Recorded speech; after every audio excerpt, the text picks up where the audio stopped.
The Lord be with you. It is an honor and privilege to lead worship today and share the good news in our closing worship.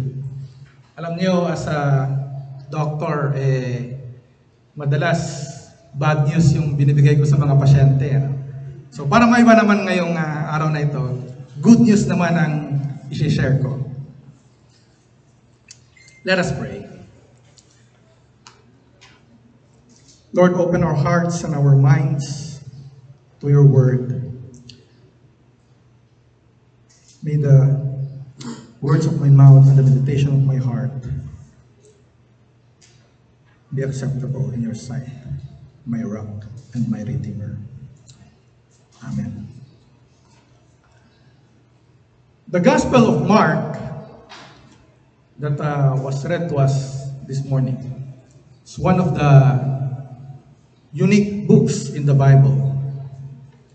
And it has its own unique way of sharing and emphasizing its message about Jesus and those following him, or the disciples, or the discipleship.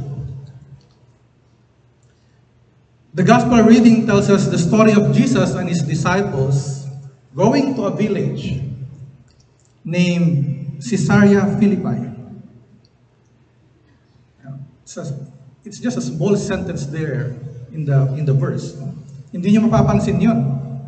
But if you look closely, if you study it, bakit kailangan banggitin yun ni Mark dun sa kwento niya? What's so significant about that place? So, the way that the story was told, the persons that were involved, sino ba yung mga tao doon? Si Jesus at saka yung mga disciples niya.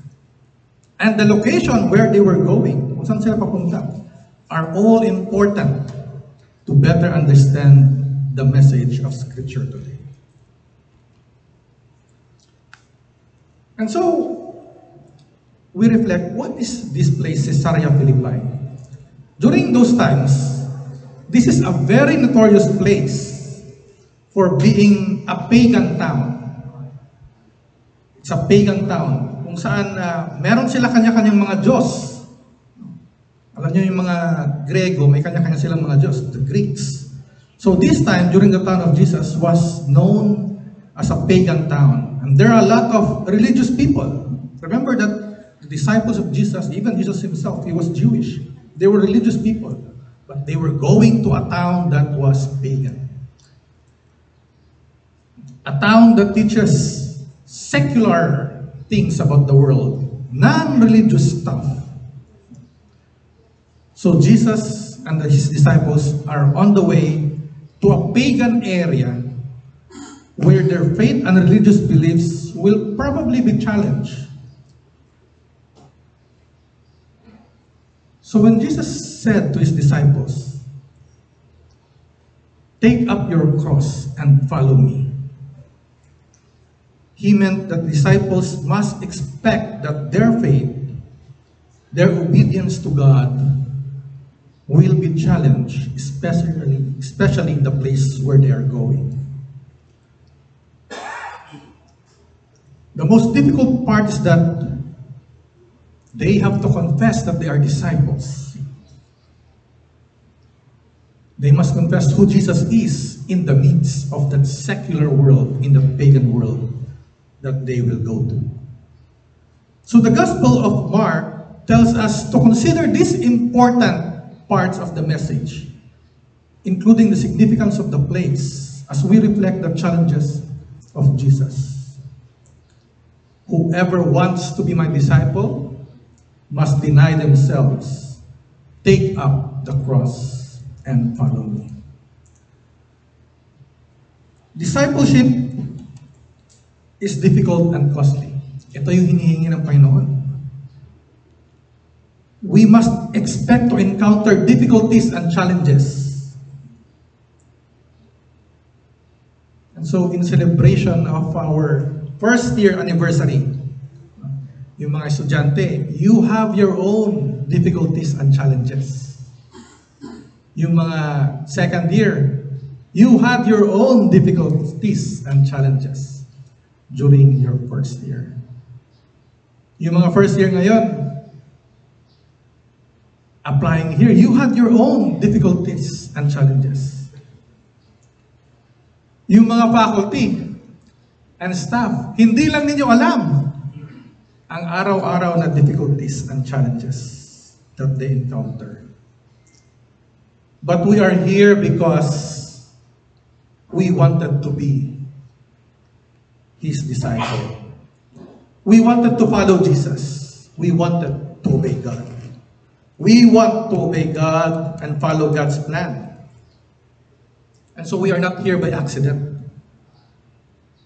God has a plan for us to be here together. We come from different backgrounds, different situations, different places, iba't ibang lugar, iba't ibang kwento.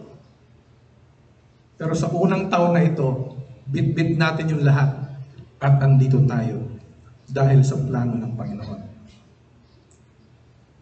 We are gathered here today celebrating 1 year of God's faithfulness, carrying out His plan. But that plan is not without challenges and difficulties. But despite those challenges,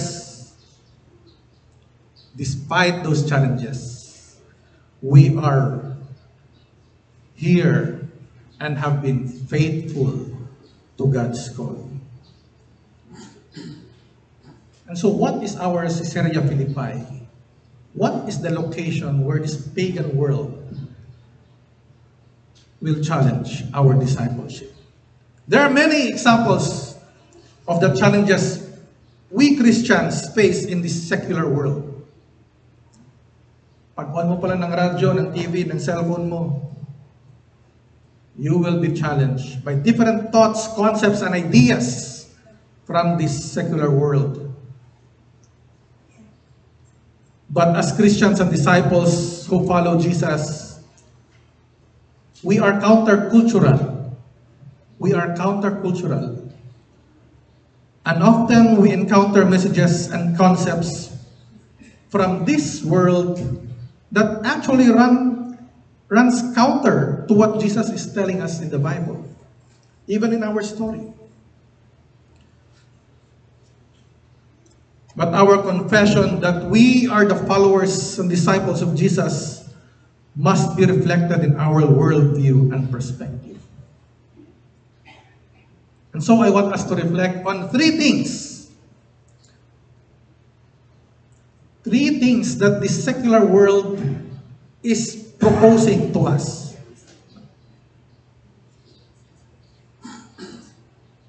Based on our gospel reading, let us look at this first concept. Tingin ako ng tingin dito, akala ko meron akong projector. Wala pala.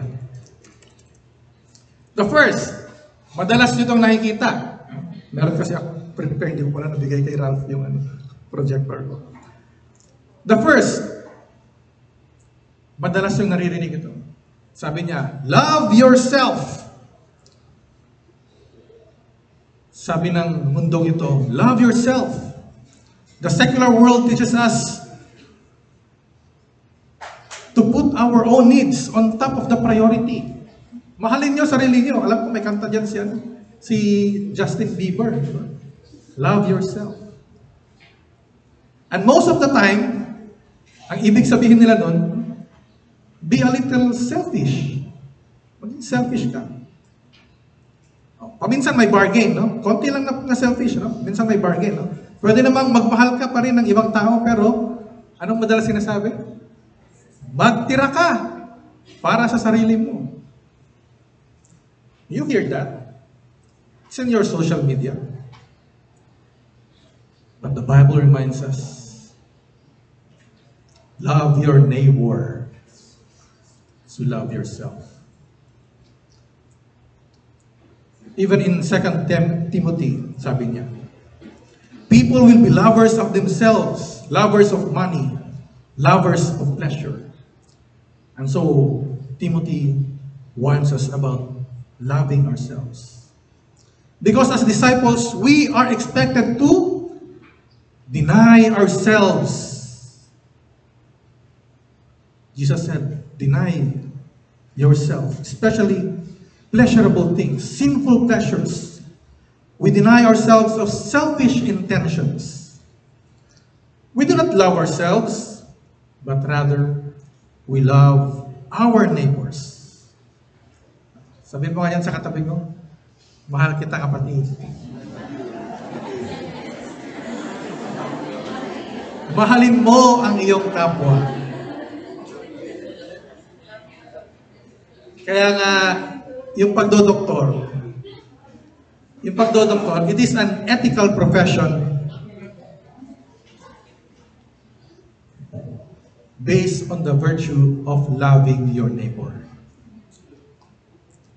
Your neighbor who is sick and in need. Kaya nga, yung mga professor niyo dito, yung mga doktor dito, they are willing to provide service pro bono. Walang kapalit. Kung hindi naman kaya ng kapwa mo. Dahil the first intention was to love your neighbor.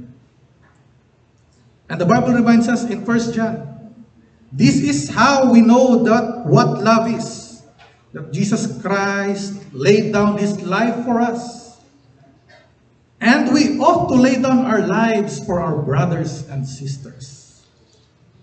You deny yourselves of things that would have benefited you and made your life easier and comfortable.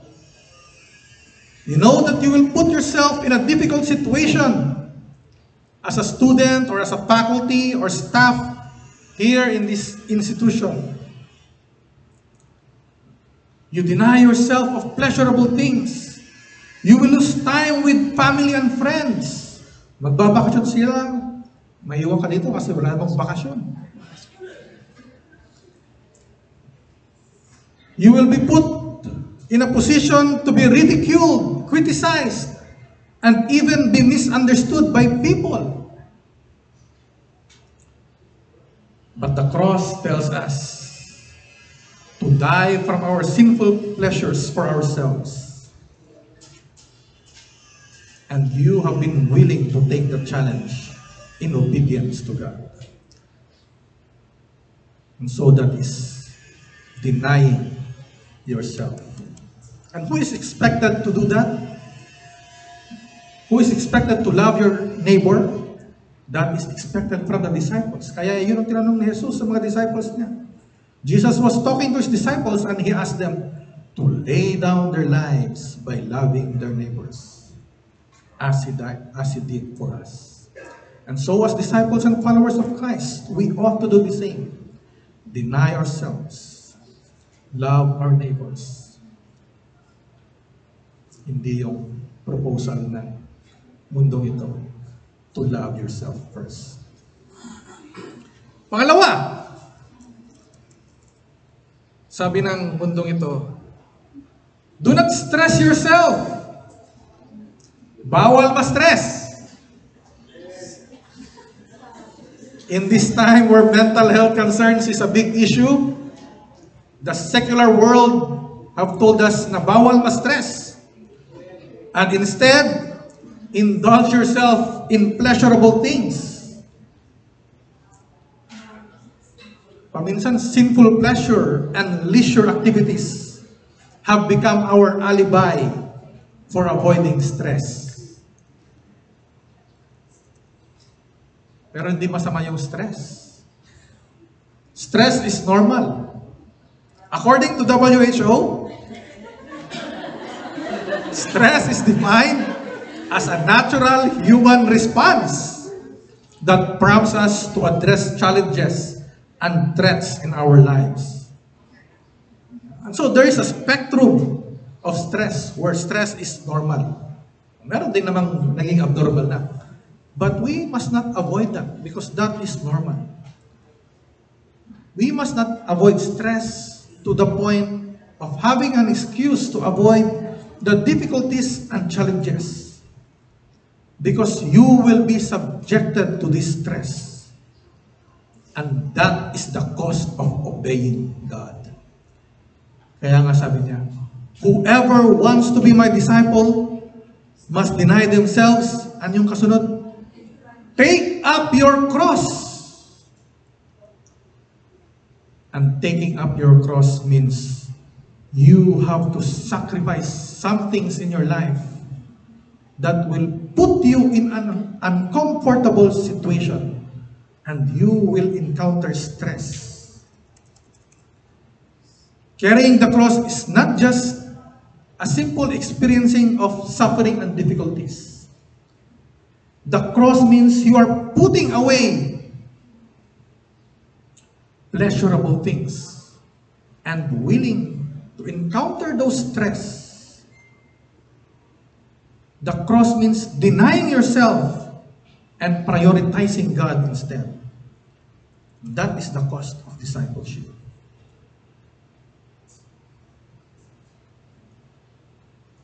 Ang nakakatuwa, hindi lang sa Mark makikita yon. If you look at the Gospel of Matthew, the Gospel of Luke, inulit-ulit yon. Andun din. Take up your cross. Being a disciple of Jesus means you take up your cross. Paminsan, taking up that cross means for us having to face the challenges of becoming a doctor, or being a doctor, or being here in this situation. Because if you're calling, if you know that God called you to be a doctor, to be a faculty, to be a student here, and you want to obey God, kahit na medyo mahirap, ay susundin mo. And that will put you really in those difficult situations where you will encounter problems. And that may be the cross that you have to carry. It may be uncomfortable, but that is the cross that you have to carry. Pero ang kasunod na sabi niya, follow me. Take up your cross and follow me. Ano ibig sabihin nun? Which leads us to the third concept that this world is proposing to us. This world usually tells us, you can do it. Kaya mo yan. And madalas, your friends, and sometimes your family, they always tell you, kaya mo yan. Anak, kapatid, kaya mo yan. You can do it. The secular world teaches us to trust in our own strength. Galingan mo. Pagbutihin mo. I know you can do it. And so what do you do when people keep encouraging you to push through and trust yourself that you can do it?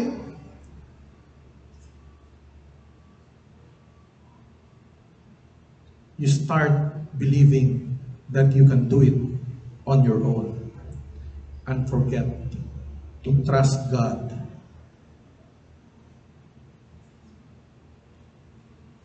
Jesus said, follow me. And when He said that we will follow Him, it also means that we must put our trust completely in Christ. Kaya magkadugtong yung sentence, take up your cross and follow me. Because when we take up that cross and encounter difficulties and challenges, we do not trust on our strength alone, but rely on the strength of God. The Bible reminds us in Proverbs 3-5, trust in the Lord with all your heart and lean not in your own understanding. Sabi niya, mahirap yang mga papasukin mo, pagdodoktor, pagtuturo dyan sa College of Med, mahirap yan. But when you obey me, even if you face suffering and challenges, as long as you put your trust in the divine and not on human effort alone, everything will be according to God's plan. And even in Matthew, Jesus reminds us to love the Lord your God with all your heart, with all your soul, and with all your mind. This is the first and greatest commandment. And so you put your trust in God alone. Because loving God means we have to put everything, our trust, in God alone. And so, in our gospel, when Jesus asked the disciples a couple of times, who do you think I am? Sino ba ako? And when the disciples confessed that you are the Messiah, the Son of God,